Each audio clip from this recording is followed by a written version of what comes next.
So I'm Jason from Psychedelic Scene. Hi, Jason. Hi, nice to meet you. Nice to meet you too. I I've heard the new record a few times, and I think it's a damn good one. Thank you. Yeah, it's called Rajan. Is that how you pronounce it? Yes, that's fine. Rajan, both work. Rajan. Okay. Yeah. Yeah, and just a few minutes ago, I noticed that you posted something on social media for Mother's Day and said that you hope the record reflects your mother's love or something to that effect. Hmm. Which did you not, or that's Yes, I not you sure doing did. that? That's what I wrote. Yeah, it's Okay. true. And that's very sweet. Um, what would that mean though? What does that mean? Okay. So in those words, I think the concept is to explain a sound, and when you have to use descriptors that are more, you know, common and used to, general put genre to things and to condense and reduce. I don't know. I like to, when I'm describing sound or if I'm trying to explain an idea, um, I think I've always used analogies, but what it really is more thinking in things of a feeling, perhaps. So what I wanted to embody with this record was that eternal love that is, the strongest thing in the universe. No, it's the only, what's the word for it, pardon my memory here, but the idea of un is un something love. It's Uh, Unconditional love. unconditional. Thank you, that's Yeah. the one. Yeah, sorry, I trip on my words sometimes, but yeah, that's like the unconditional love of the universe, and that's what I wanted to make in the form of an album. Okay. Well, I've heard some of your other albums too, and I'm wondering what you would say is unique about the new record. New songs. Yeah, new songs, and it sounds like you've also New art. expanded. Um, you've branched out in musical styles too. Oh, you think? How so? How would you say? Well, um, it's hard to nail it down, um, but I just hear more than straight up uh, rock or what you've been doing. And I know with the last record, Outlaw R&B, you presented some country-esque material in there. But it seems like you use more influences this time around than on any previous record. Well, I don't think I really have a say on what influences me. So for me, if there's more things that would make sense because it's the sixth album and there's different, different tricks and inspiration that you can find and you just life, right? Um, but I mean, there's a country song on that first record, and there's, the band is named after a Sam Cooke record, and there's, I think that there's Eastern influence on some of the early stuff. So I hear what you're saying. Maybe it's more apparent, perhaps, like you're saying. I don't know. I never used a baglama before. That's what I used on the Hot Ghee song. So What did you use? it's called a baglama. It's a Baglama? baglama. Yeah, like baglama. It's Huh, I kind don't of know what that is. it originates around Turkey region, like Turkish kind of steps. Like it's a early form of like a lute kind of, but it's very common in traditional Turkish folk music, and different sort of versions of that instrument are out there. It kind of is almost like a banjo, like a three stringed, like a sitar and a banjo Okay. in a tiny. Yeah, I'll it's a have beautiful to instrument. listen to the album again and see if I can pick that out. Yeah, it's on that first song, Hotkey. Okay. First I song you read, hear on the album, actually. what's that? It's actually the first song you hear on the album, if you're curious, still, Okay. for sound.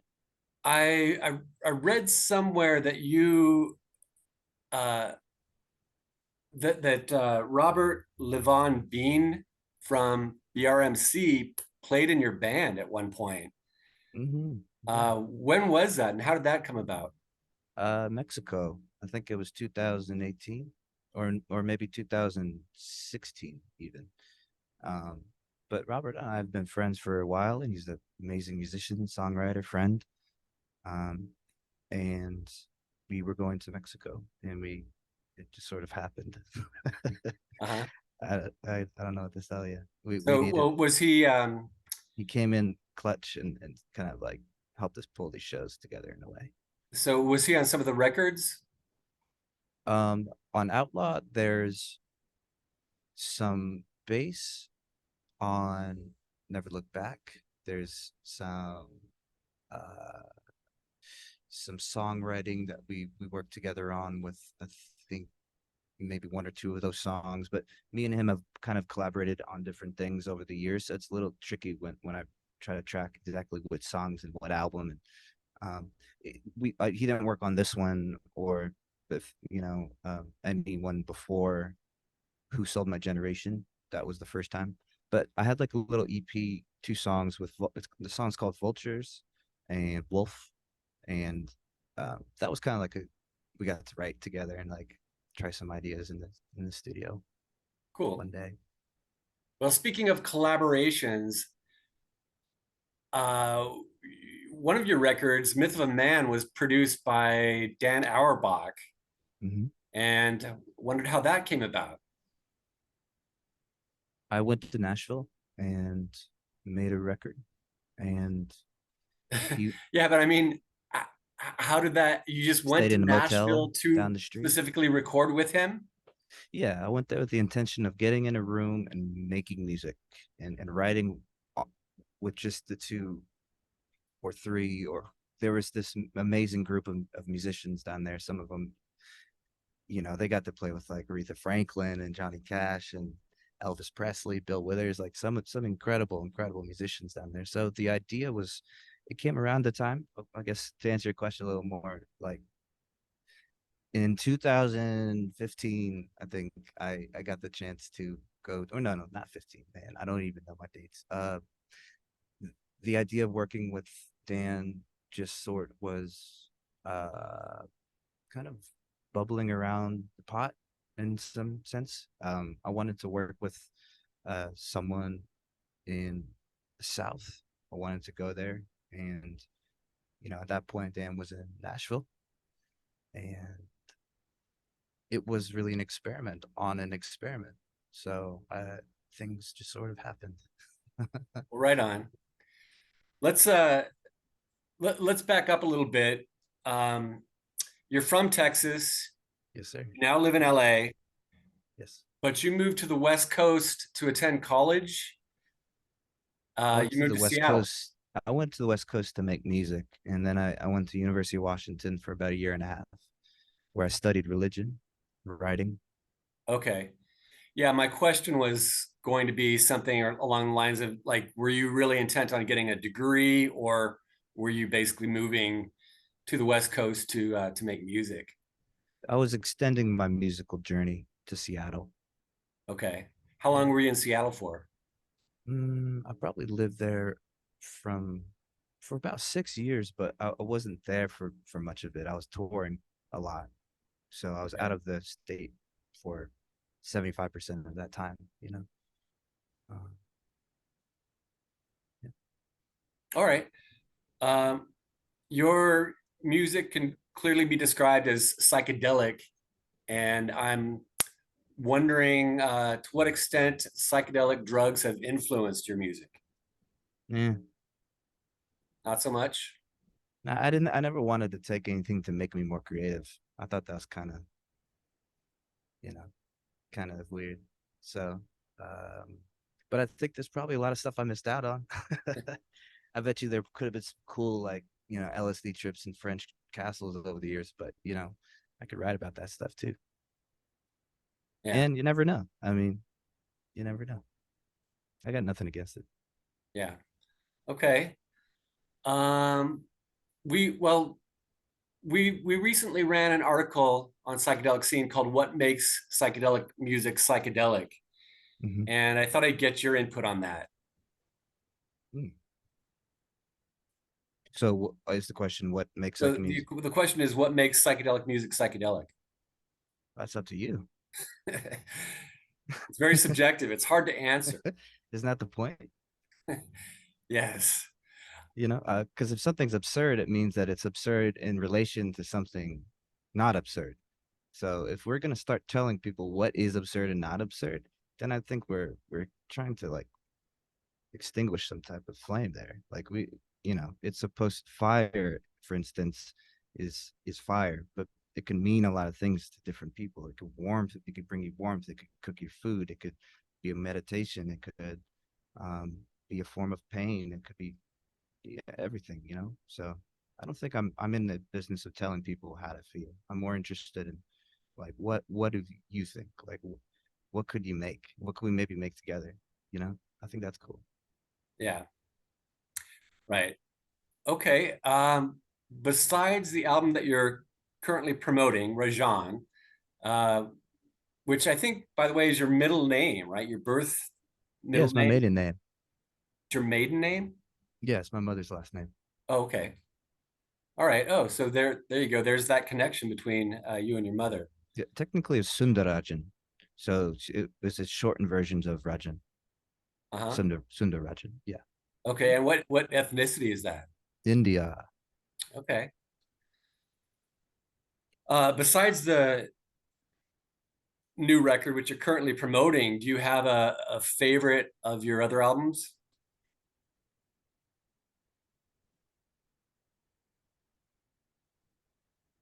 No.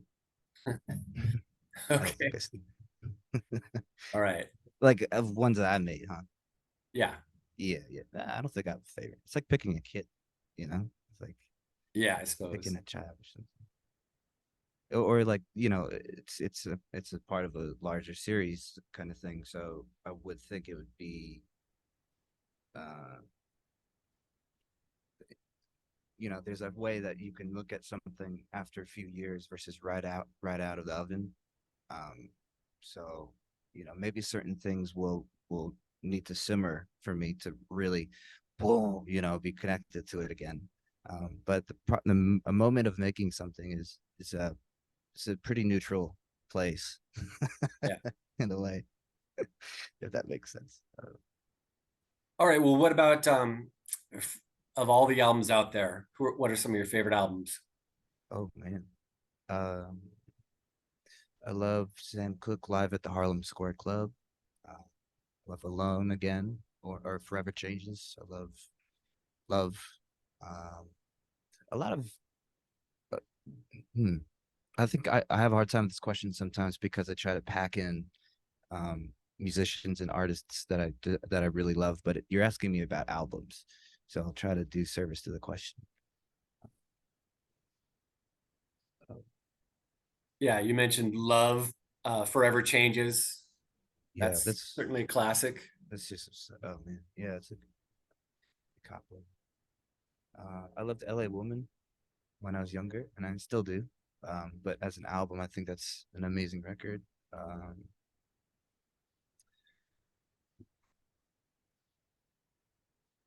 One in a Million is a great record by Aaliyah. Uh, By who? Aaliyah, she's an Aaliyah? R&B singer. Yeah, Aaliyah with two A's. Oh, She's an Aaliyah. R. Okay. She's an Yeah. R&B singer from '90s.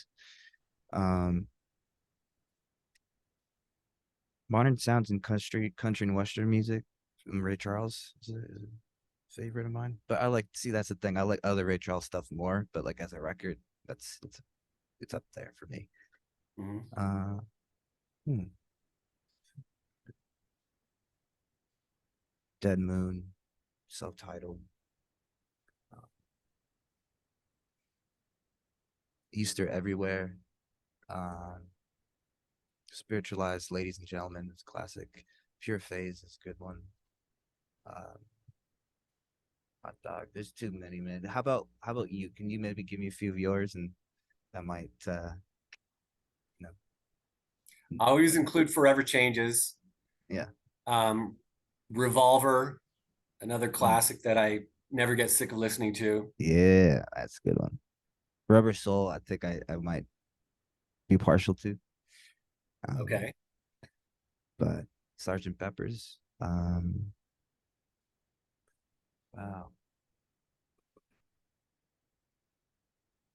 There's a great Electric Prunes record where they do, I think it's called, it's like a lot of Gregorian chanting. It's like, I believe it's like in Italian, like the name of it, like like a concerto or something.